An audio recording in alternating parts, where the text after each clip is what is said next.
Hello, welcome to the Parenting Program Show. I am your host, Jeremy, the Kung Fu Guy. I am a force of nature married to another force of nature. Her name is Autumn, and we have two amazing, explosive balls of energy called kids. I am a speaker, teacher, author, catalyst, and Kung Fu master, here to help you empower your kids to speak up and own their voice. We're going to unlock and remove the chains of childhood that seem to hold us from our destiny with the tools to have inner strength, confidence to speak up, be heard, and be understood. Let's go play. Game on, yo.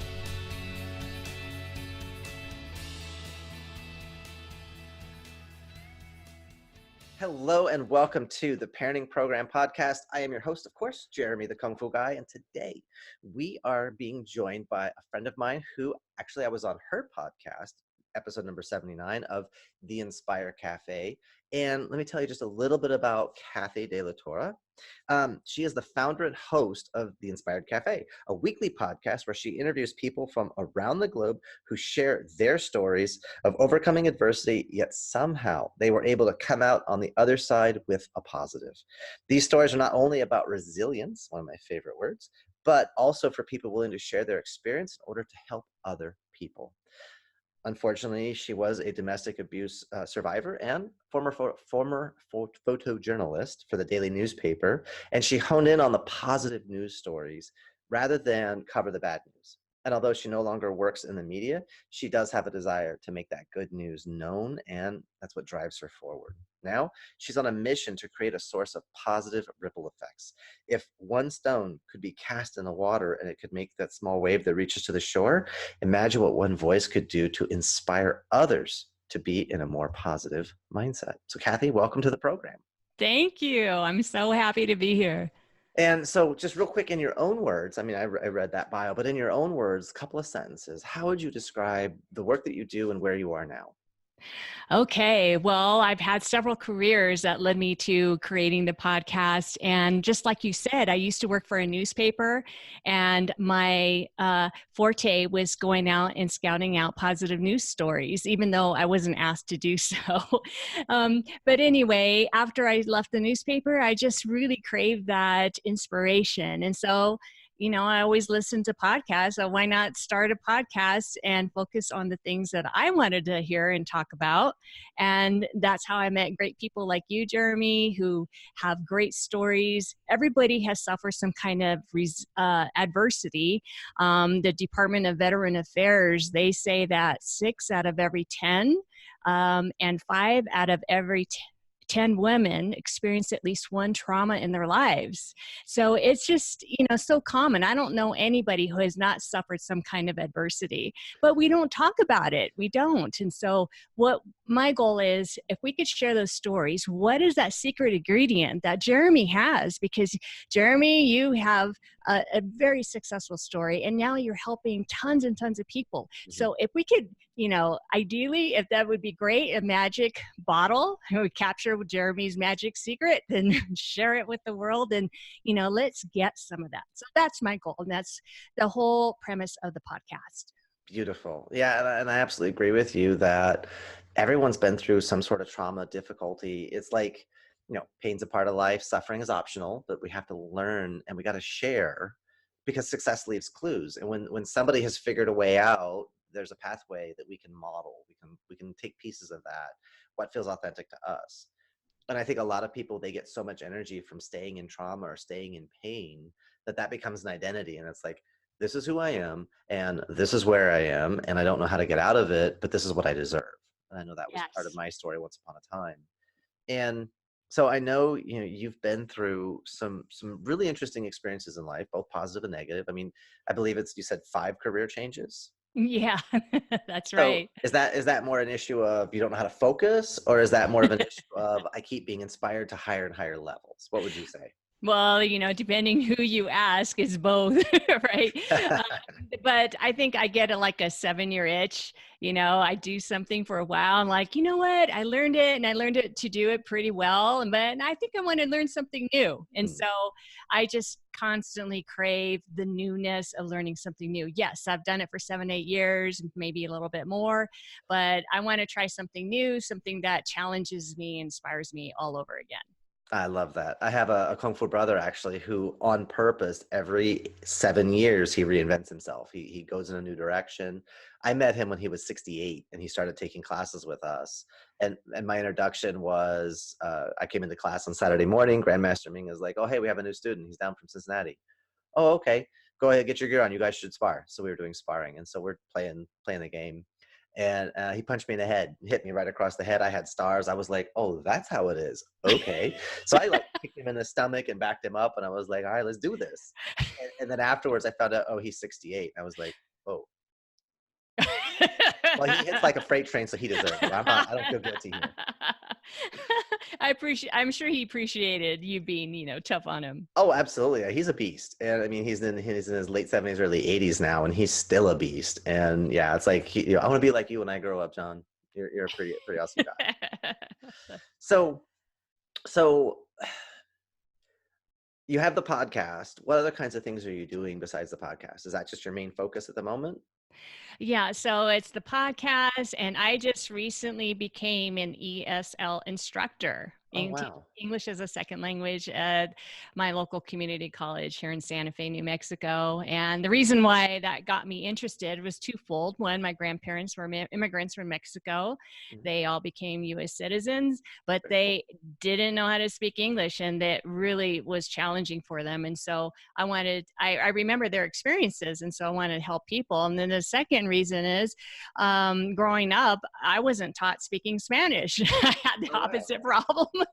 So I studied forever in school trying to learn Spanish, even got a minor in it, was published in it in Spanish, but I didn't know how to speak it. And so like, what's the point of going to all these classes if I can't speak it? And so my goal is to help students learn how to not just read and write, but to speak it. And so that's where all that came from. I love that. Yeah, we've got two exchange students living with us right now, one from Japan and one from Indonesia. And I know some Japanese. I don't know any Indonesian, so I got room to grow. And one of the things I know from my interactions in the past, talking with you now, really is this idea for you. I'm seeing a theme in your life about being able to speak up and being able to get what's inside out. And not a lot of people do that, right? They die with the music inside. And so where do Yes. you think that comes from, that desire inside of you to speak your truth and speak what's coming from inside of you and getting that out? Is that something Oh, you had from when you were yeah. a kid or? No, I was a really quiet. I grew up extremely introverted, very quiet to myself. We were a family of 6 kids. I was the last, and so our house was really loud, and so I just kind of let them go on and kind of stayed to myself. And so I didn't really know how to speak out because I just felt like the house was too loud. Mm. But then eventually, after I went through my adversity, I don't know if you want me to bring it up or not. I'm more than happy to talk about it. Yeah, we'll actually get to that in just a few Okay. minutes. Yeah. Yeah, but eventually, when I learned how to handle my traumatic memories, Mm. basically, once I got a handle of it, it was like a huge explosion in my head, an epiphany. It's like, I want to be able to share this method with other people. How? So that way they don't have to live in the dark and live with the guilt and live with the shame and live with the terrible feelings that traumatic memories give us. And so that in part is why I also want to share the podcast and share inspiration. Absolutely, yeah. And knowing some of your story, I haven't heard the whole thing, but knowing some of your story, it is that I wanted people to see you on this side because you are such a source of light and positivity and engagement and playfulness. And the experiences we have in life, they don't have to become the story that defines our life. We can actually choose the meaning we give to things if we make that choice. And sometimes it's having somebody like you who's been through something intense. So I would, if you're comfortable, I would like you to share a little bit of, you know, my audience is going to be a lot of parents, a lot of people who work with kids. You went through some unpleasantness, and for them to hear the story, this is part of life and this is something our kids may have to face. And so I'm going to have some questions for you about your thoughts on how we stop it from happening. But before we get there, yeah, if you would just take the floor and tell us a little bit about what was the trauma that you went through, and kind of what led to it, but more importantly, how did you get out of it? Okay. Um, so I married my high school sweetheart, and we got married when I was 20. We were pretty traditional. We didn't live together before we got married. So after we were married was the first time I actually lived with my husband. And pretty quickly on, let's say within 6 months, he revealed a different side of him I didn't know existed. He became verbally, mentally abusive towards me, and I withdrew. It became so intense. It's sort of like, imagine on TV, the sergeant yelling at the newcomers and screaming in their face and spits coming out of their mouths. They're screaming so fast and loud. And that's what it was like for me. I totally withdrew. I was already introverted. I became even quieter, even more lower self-esteem, lower self-confidence. I didn't voice out. I just was walking on eggshells. I was doing everything I could to prevent another explosion in the house. So eventually things actually got worse. And what ended up happening was that my husband used to rape me over and over and over. And so that's what my life was like, living with this person. And so after a while, I became very, suicide. I used to joke around, what are the 50 ways I can kill myself? Run through a list in my head.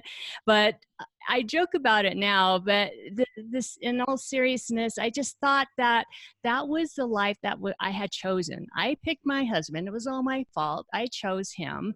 And so now I have to live and lie in the bed that I made. So I felt like I was stuck. And living in a life where I wasn't accustomed to really voicing out what I needed or what was wrong. I was too ashamed to even bring it up to my family, so I didn't tell anybody. And so living alone in this nightmare.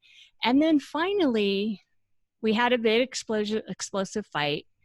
And I said, I don't care anymore. A light bulb went in my head. I don't know why it happened here, but it basically, what I did was I fast forward a vision of my life, like 25, 30 years down the road. I imagine at that point, we already had kids and things were still going on and maybe even worse at that point. And so I'm thinking to myself, why do I have to suffer this prison sentence when I didn't do anything wrong? Right. Why do I deserve this? I don't deserve this. And you know what? No one's going to change this except for me. And so that's when I got out and I didn't go back. And pretty much just slept with my clothes on my back, and I don't care what the consequences are. I'm getting out of here. Anything would be better than this situation. Right. And I'm so glad I did, because that act alone taught me that if I had the courage enough to get away from this situation, then I have much more courage inside myself to handle anything. And so I think it's just so important to tell young people, especially because, the number one common thread of all of my interviews that I've done on my podcast, and I've done just about 100 of them, they all said the most important thing is that you are not alone.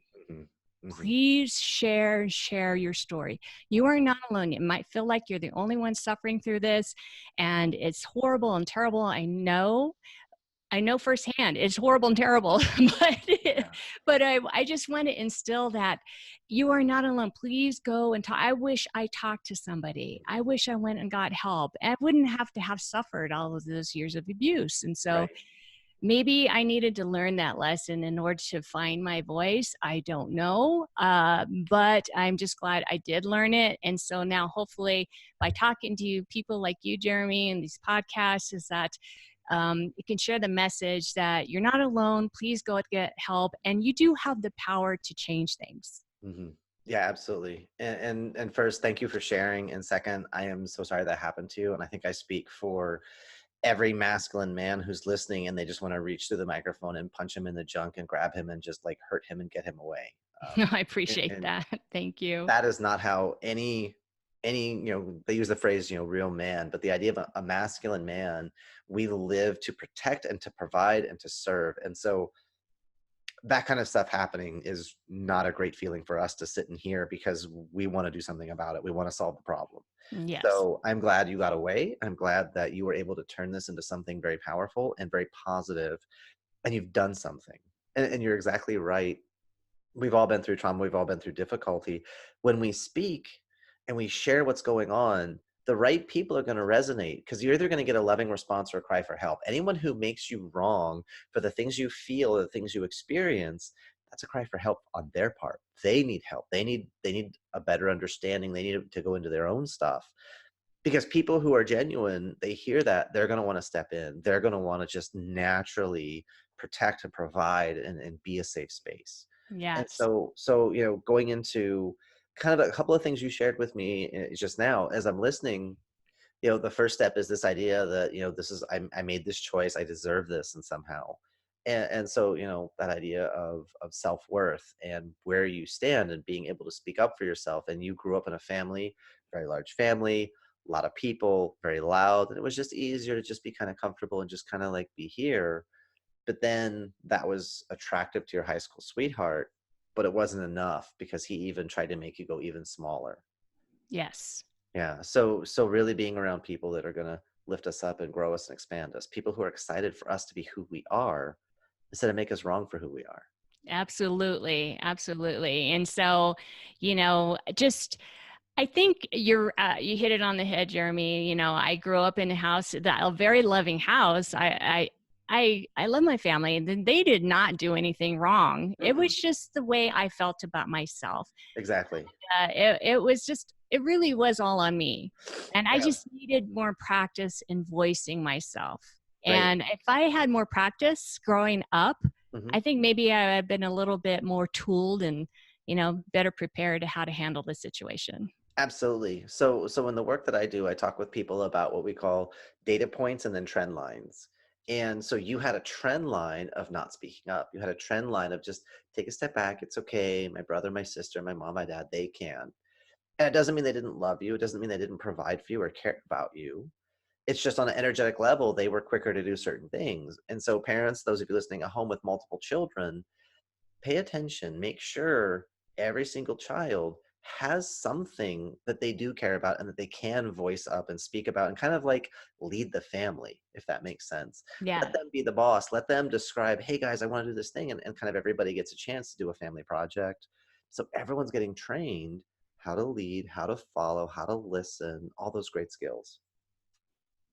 Absolutely. That's great. Yeah, I wish we had those practices in our house. And one extra thing is having each child have a chance to practice voicing themselves. Hmm. And I remember doing this exercise. My parents, they loved to watch crime dramas. And so I taught myself, I need to start talking like a lawyer. So whenever I had to state my case, I always stated with 3 points. I go, it's beneficial if I go to this concert with my friends because one, it's educational, number two, and et Nice. cetera, whatever it was. And then they go, that kind of makes sense. Well, okay. Excellent. Yeah. So I think having that kind of practice with each of the kids, giving them Mhm. a chance to do it, then hopefully that'll help them too.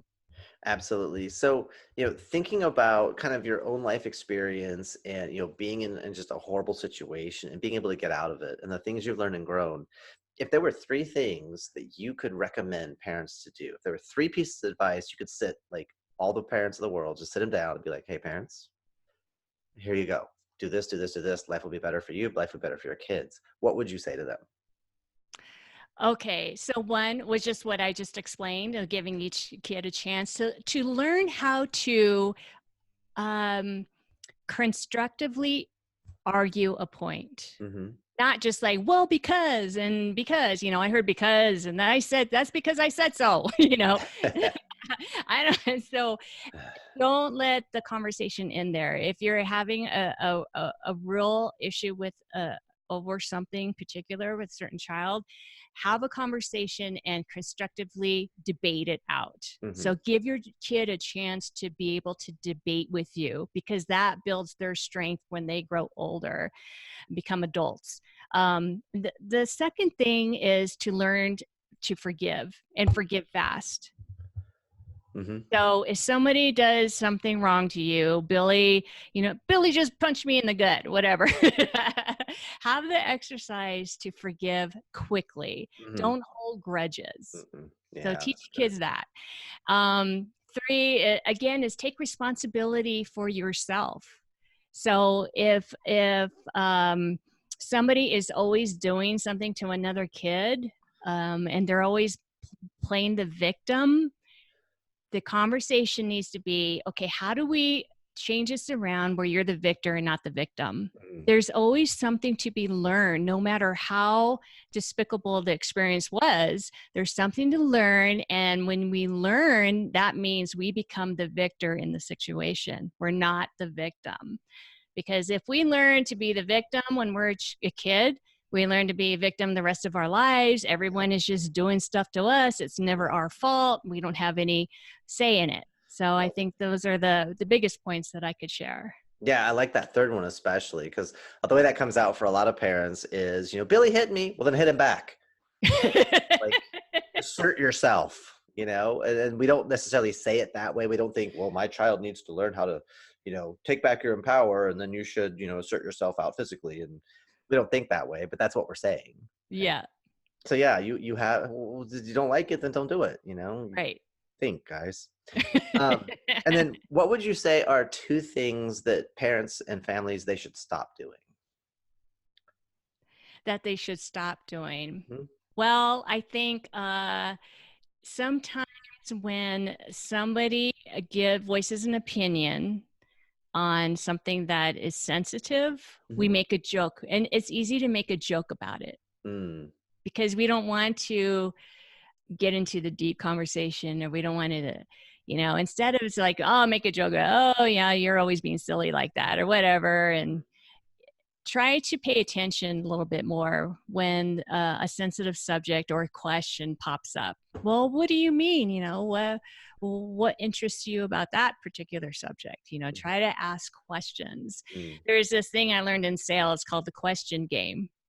So you ask a question, or someone asks you a question, you repeat the question, you paraphrase it, so that way you're telling the other person you heard what he said. You're like, oh, okay. You reaffirm it that it's not a stupid question. And then you ask them something back. Right. Yeah. So it goes in a circle. Keep asking questions, and let them voice what is going on in their head. Yeah, I heard that as a porcupine. So you throw me the porcupine, I throw it back. So we're constantly. Yeah. Do you have it on Tuesday? Would you like it on Tuesday? Yeah, right. Do you have it in green? Would you like it in green? That's Sometimes right. people will raise issues in their questions. They'll raise an issue. Well, I don't want it in green. Oh, no, I hate green. No, I'm not available Tuesday. Well, why'd you even ask? Because they don't know how to ask for what they want or what they need. And so I think that the point you made, the first one, was just that idea of deflecting. When people use humor to deflect or to diffuse, when you start to notice a pattern of that, again, that trend line I brought up earlier, when you start to notice that this person is always deflecting off of or sliding around, or they have this way, in martial arts, we call it an eject button, right? I know I have a certain technique. I can just launch you backwards and get you out of my space. It becomes a crutch in Kung Fu and fighting. When you start to have this, well, I have my eject button and I can just shut you out of my time and space. I can shut you out of my boundaries. That's good, but it limits your growth and it limits your skill. And what if the eject button doesn't work? You have no auxiliary skill. You have no redundancy, no backup, no plan B, C, D, E. Right. All you got is, well, I'm just going to eject them. And if it doesn't work, what else? What? So that same thing when we're dealing with kids, even spouses, partners, when they're deflecting or they're diffusing and it's a constant, it's like, well, what's going on there really? And I think that's where people get into an uncomfortable space because they're not sure. I'm realizing the trend line, but I'm not sure. You mentioned earlier, you should talk to someone. So who do you think they should talk to? I mean, I've got crazy whack family and I've got, crap makers. So who do I talk to? There's no experts and I don't have the money to pay for them anyway. So who do I talk to? How do I find help? Okay. So are you talking from the adult, the parent, or from the kid's point of view?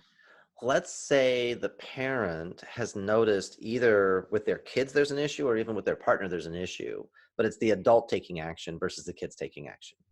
Okay, so the adult needs someone to talk to. So a lot of times, just the act of hearing your own voice talk about the issue can resolve the whole thing. Mm. So I don't know if this ever happens to you, Jeremy. Like something happened, a situation happened, and for some reason it bothered me, and it's keeping me up and thinking about it all night. And so I go to you and I say, Jeremy, something weird happened to me the other day, and then I tell you the story. Hmm. And then once I hear myself verbalize it, then like, why is that even bothering me? Yep. So by there, it just goes poofs, it disappears.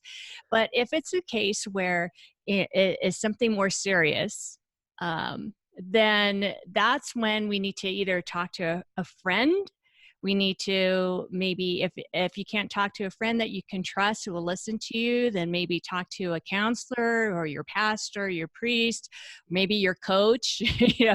Um, just find somebody professional. If any of those don't work out, just this is where taking 100% responsibility for yourself comes into play. Hmm. Because if you know something's wrong, you need to get help, then it's your responsibility to go find it. Right. If talking to your coach didn't help you rectify the situation, then you need to go to another source, and you have to keep going, keep going, keep going until you find the help that you need. Absolutely. Yeah, I completely agree. It's you've got to be focused on the result, not the process. And sometimes that's what I call sounding board. When you don't have my wife and I, she'll like have something going on and she wants to talk, or I have something going on, I want to talk. We'll say, hey, can I vent for a second? Or she won't even ask to vent. She'll just start talking, and I'll be like, babe, am I in listening mode or problem solving mode? That's right, because Because I guys, you need to tell them. I They'll need fix I, it. I need to know that because I'm listening with a different mind and a different set. I'm pulling details out to solve the problem or just to understand the situation and realize how she feels. Yes. Because those are two different needs. And if Yes. I give the wrong one, I'm invalidating her and I got a bigger problem because now Yeah. she's mad at me and doesn't feel like I love her. And it's like, oh. So I've trained myself, wait, babe, problem solve. And if she can't tell me, then I know I'm probably in problem solving mode eventually, but I should be in venting mode first and just listen. So yeah, but sometimes when I was a kid, I used to go for a walk by myself, and I had friends, we would go on walkies. My best friend lived like 11 houses up the street. 2 a.m. we'd go for a walk around the neighborhood in the middle of the school week because I had to talk or he had to talk or whatever. But just being able to vent and you say the stuff out loud, it's different than when it's inside of you, because inside it's an echo chamber. When you Yes. say it out loud, because your mouth can only go one thing. Your brain can think multiple things at the same time, Right. but your mouth can only express one truth. And so when you speak it, it might not be true, but it's real, and now I can deal with it. Yes. Yeah, so I love that, getting someone to talk to, and cultivating people that you can. There may be people you don't talk to on a regular basis, but you need them as a sounding board. You have them available. Just affirming those relationships, I think, is super, super important. Yes. So let me see where we are in my little outline of the things I want to talk to. So we've got a bunch of those. I think we're good there. So question for you would be, last one, if you could get one idea or one thing across the planet, every single family knew this one thing and it would change, what would it be? That's a great question. And I'm so glad that you asked this, is because I, for myself, developed a method to handle how, because I had PTSD from my experiences being married. And so I had all these traumatic memories. I had nightmares, I would have triggers, and I would blow up and, crying for no reason, or it seemed like no reason to everybody else around me. but so I figured out a way to deal with that. And so now I'm able to talk about my past, and I'm freaking out about it. I can calmly talk about it. And the biggest thing is to kind of split your memories into two. So you have your historic memory versus your emotional memory. It's the same memory, but how do we look at it differently? So your historic memory is sort of like a police report. Okay, so I was driving down the road and a car broadsided me, flipped me over, and passed out for a minute, but broke my leg, and that was that. The emotional memory would be all of the physical and emotions symptoms that you had when it happened. Mm. And those are the ones that we tend to remember. So even if the memory happened 10 years ago, if I recall that situation, then I'm going to bring up all of the emotions along with it. So we tend to relive our emotions. Mm-hmm. And in that case, so for me, I was reliving all the trauma that I was experiencing years ago.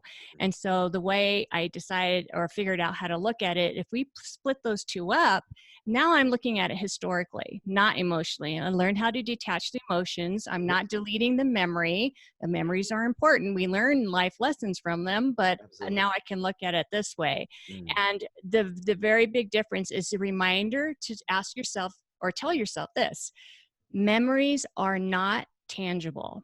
Mhm. Memories aren't something physical. I can throw a dumbbell and knock you out and hit you on the head. Mhm. So it is not going to hurt me at this very moment. It Nice. happened, hurt me in the past, but it's not hurting me today. And this is where your power comes in. We Mm. have the power to choose whether or not a memory can hurt us right now.